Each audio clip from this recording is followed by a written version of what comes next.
Olá, querido, seja bem-vindo ao Manual do Cristão, que juntos nós estudamos a palavra de Deus, crescendo na graça e no conhecimento do Senhor Jesus.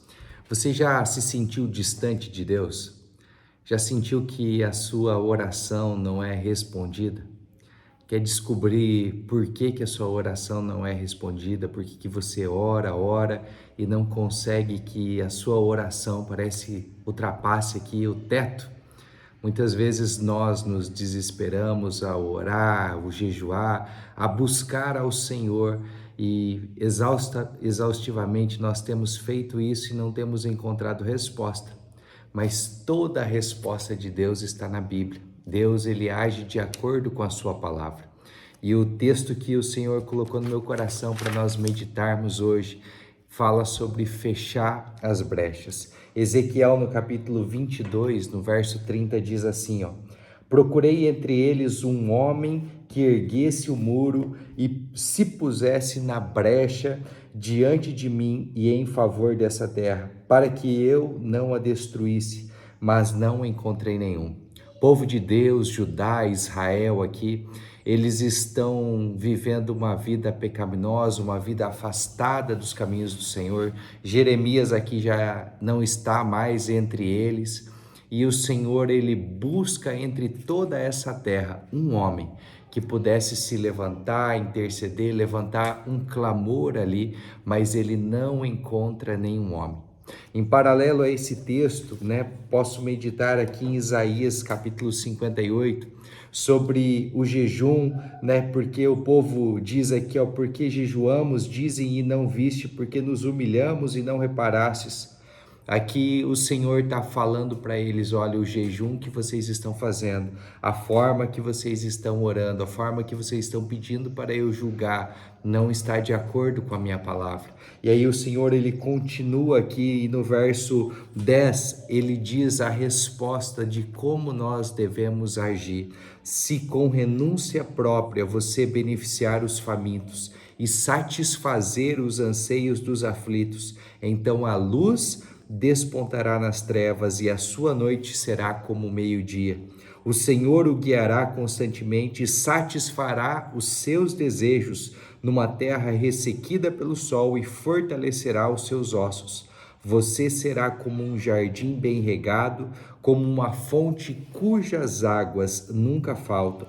Seu povo reconstruirá as velhas ruínas e restaurará os alicerces antigos, e você será chamado reparador de muros, restaurador de ruas e moradias. Deus colocou algo no meu coração, no coração da minha esposa, há mais de 15 anos, sobre restaurar famílias. E restaurar é você pegar algo e levar para o original, Quando eu era pequeno, meu pai, ele restaurava carros antigos, Fusca, Corcel, os carros daquela época.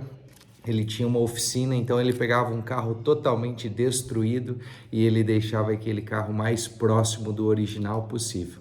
Quando ele fazia isso, aquele carro ele valorizava, ele ganhava valor. Aquilo que era uma sucata, aquilo que não tinha valor algum para as outras pessoas, após passar por esse processo de restauração, ele tinha um valor, ele se tornava algo precioso. E é isso que o Senhor colocou no meu coração e da minha esposa desde que nós casamos, Logo após nós casarmos, nós já iniciamos nesse ministério para cuidar de famílias. E restaurar famílias é pegar aquilo que foi quebrado, aqueles princípios, aqueles valores, aquilo que não faz mais sentido para a sociedade hoje. Muitos não valorizam, não estão mais nem aí para a família, As pessoas se preocupam com tantas outras coisas, mas esquecem que a primeira instituição que Deus criou foi a família. Deus fez homem e mulher, Deus deu uma ordem para eles crescer, para eles multiplicar, Deus deu uma ordem para eles saírem da casa dos seus pais e os dois se tornarem uma só carne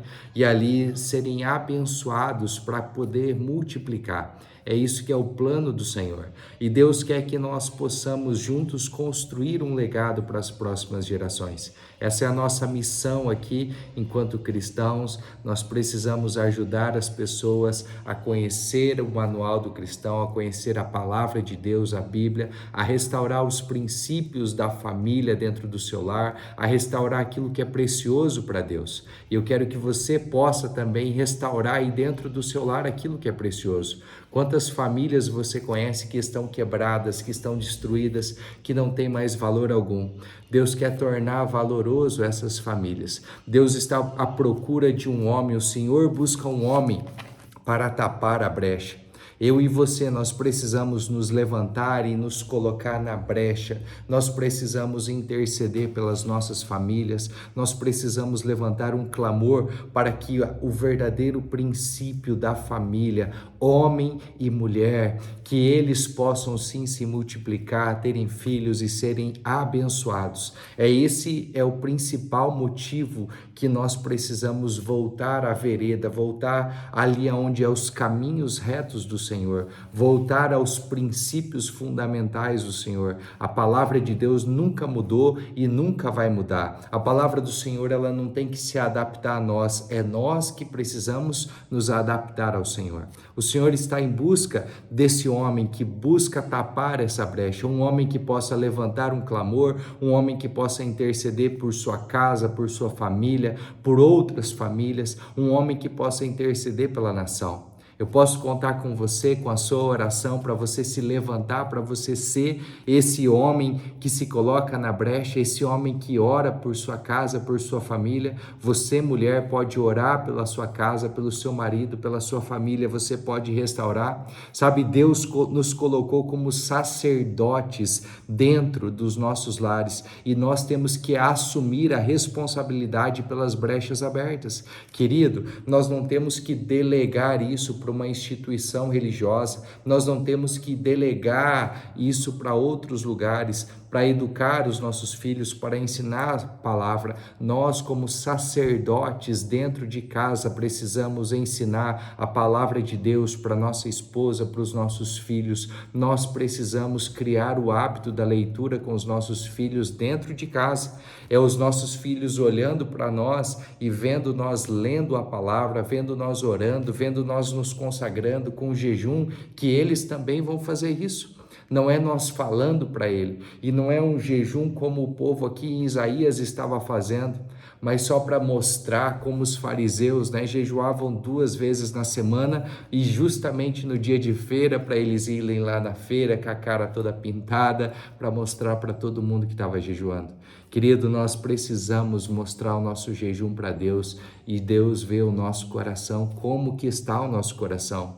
Quando o Senhor nos buscou, Ele nos encontrou e estamos agindo como Adão, que quando peca, ele foge, se esconde da presença de Deus, ou nós estamos agindo como Davi, quando ele peca, ele corre para a presença de Deus?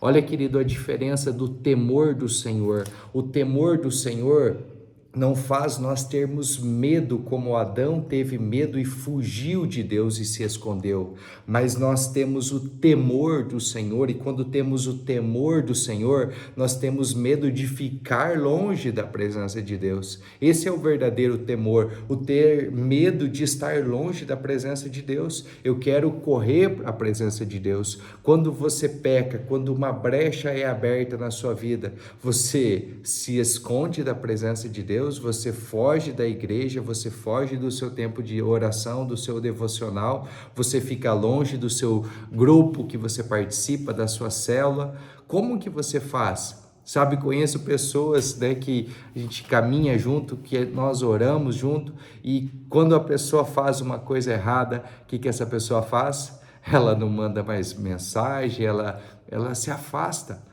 Sabe, e aí depois de um tempo aquela pessoa volta e fala, olha, eu preciso de oração, olha, eu preciso de um conselho, olha, eu preciso de uma ajuda aqui porque está acontecendo isso, eu fiz isso e isso, mas fez sem a direção do Espírito Santo.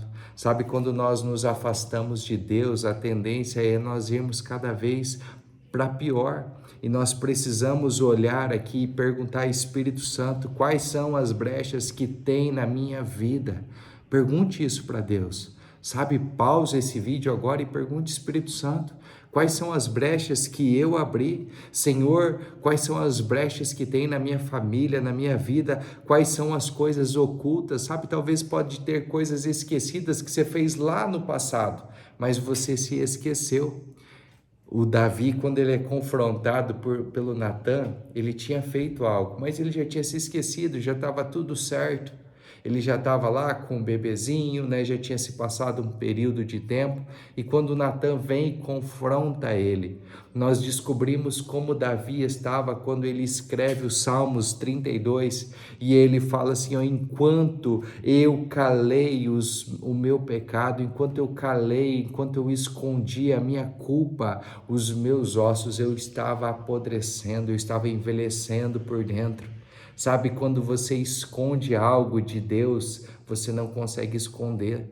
Você pode tentar esconder do seu cônjuge, você pode tentar esconder do seu pastor, você pode tentar esconder do padre, de quem for as pessoas próximas a você. Mas de Deus nós não conseguimos esconder. Sabe, nós precisamos falar para Deus, Deus, olha, o meu pecado é esse. Como Isaías falou, o seu pecado sobre os seus lábios impuros, sabe, confesse aquilo que está no seu coração, confesse se o Espírito Santo está mostrando para você que existem brechas. Talvez você está falando aí agora, Senhor, as minhas orações não são respondidas. E Deus me mostrou 3 pontos aqui para nós analisarmos por que a nossa oração não é respondida.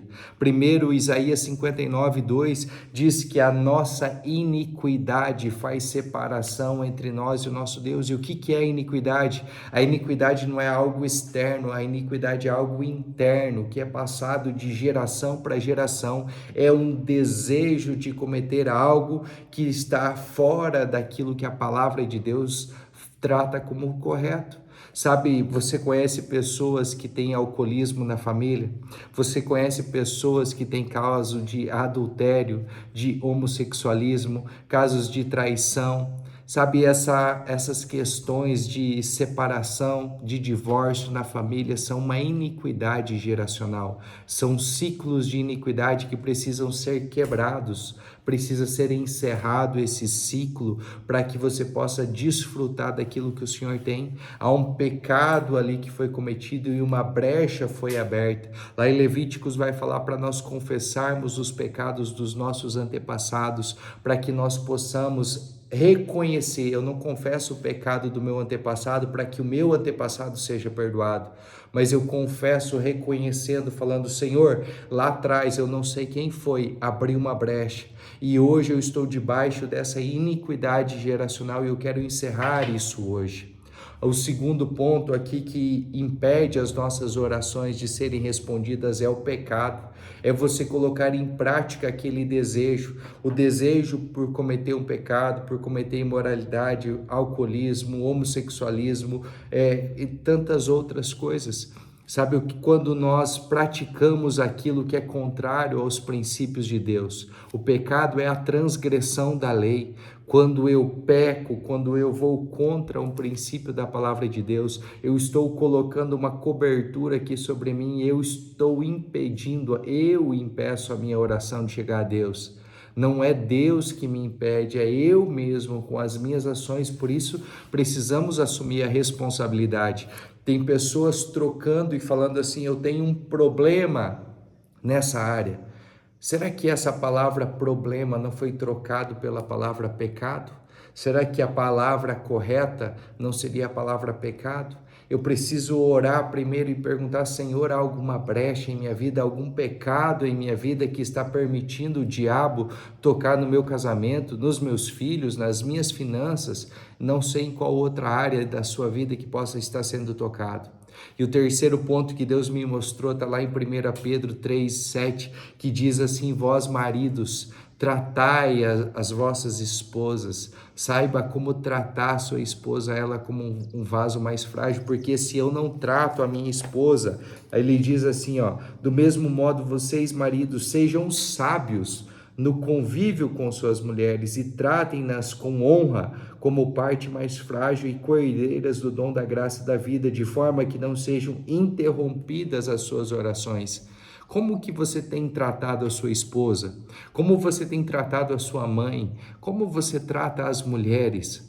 Homem, isso é contigo agora. Você precisa honrar a sua esposa, você precisa honrar as suas filhas, você precisa honrar a sua mãe, você precisa entender que a mulher, ela é a parte mais frágil, que o Senhor diz, é a parte mais sensível. Você precisa cuidar com as suas palavras, o que você fala, o que a sua esposa tem sentido.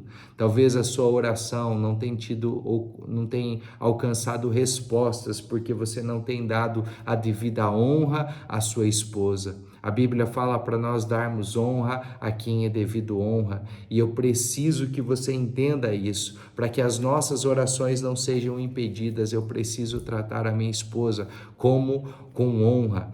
E aqui ele diz assim, será que a minha oração e jejum e leitura da palavra não está sendo apenas algo para dizer que eu oro, jejuo e leio, porque está estabelecido que o cristão deve fazer essas coisas? Voltando para Isaías 58, eu preciso meditar sobre isso. Será que a minha vida não tem sido um legalismo, uma religiosidade? E a minha oração, meu jejum, a minha leitura da palavra, ela tem sido de coração. Eu tenho lido a palavra porque eu quero me aproximar de Deus, eu tenho jejuado porque eu quero estar mais sensível à voz do Espírito Santo, eu tenho orado porque eu quero desenvolver um relacionamento, uma amizade com Deus, ou eu estou jejuando e orando e buscando para aumentar a minha performance, ou para dizer, Senhor, eu tenho jejuado, eu tenho orado, eu tenho lido a sua palavra, agora faz a tua parte. Sabe, querido, a intenção do nosso coração é a que conta, não é aquilo que nós fazemos. Não é o que nós fazemos que vai fazer a diferença na nossa vida, mas é o como fazemos. Você pode estar fazendo a coisa certa do jeito errado. Quando nós fazemos as coisas certas do jeito certo, nós encontramos resposta, nós temos vitória. O último ponto que eu quero que você reflita aqui sobre fechar as brechas é sobre a próxima geração. Você tem uma única oportunidade de fechar a brecha nessa geração, para que a sua próxima geração seja abençoada. Se você ainda não foi abençoado pelo seu pai, pela sua mãe, você pode começar fazendo isso hoje. Você pode encerrar esse ciclo de iniquidade geracional vinda que foi passando de pai para filho. E hoje eu já não sei quantas gerações passaram, mas o que o Senhor diz é que tem bênção para milhares de gerações. Nós podemos hoje juntos começar a construir um legado para as próximas gerações. Se você está junto comigo, coloca o teu nome aí e a cidade da onde você está ouvindo, para que eu possa orar junto com você e você seja uma das pessoas que Deus está levantando aí para ser um intercessor pela sua casa, pela sua família, pela sua cidade, para que juntos nós possamos construir um legado para as próximas gerações. Tenha um dia abençoado, em nome de Jesus.